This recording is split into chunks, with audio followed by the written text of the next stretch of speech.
Assalamualaikum. Sekarang kita orang nak pergi beraya ke rumah Wan Nur Falisa di Tanjung Malim.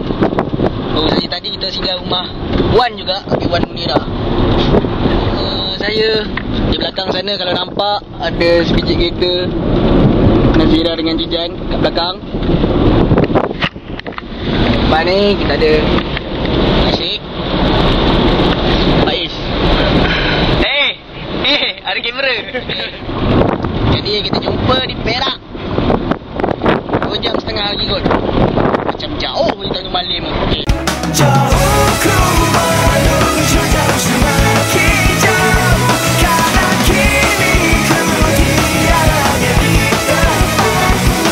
Laju ku laju dan juga ku tuju ujung garisku tak terjauh.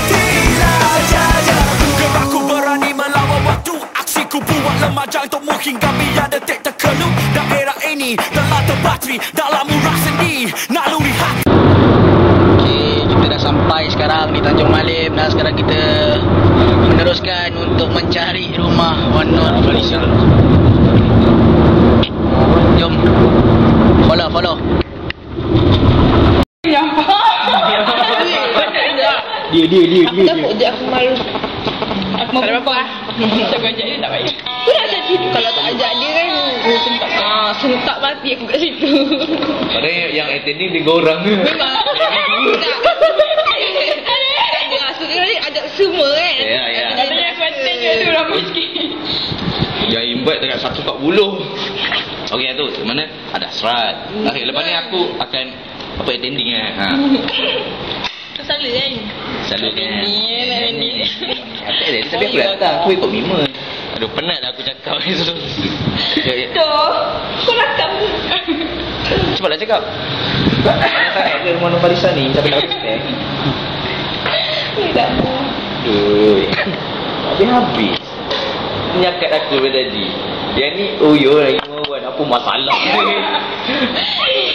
lah, macam pelik. Dia bukan tujuan nak tengok Falisa. Okey, sekarang kita nak balik ke Kuala Selangor. Pukul apa sekarang? 4 jam 5.30. Check it out. Sampai sana. Jumpa di sana. Okay. Cek kodok lah, cek kodok. Kenapa? Cek kodok.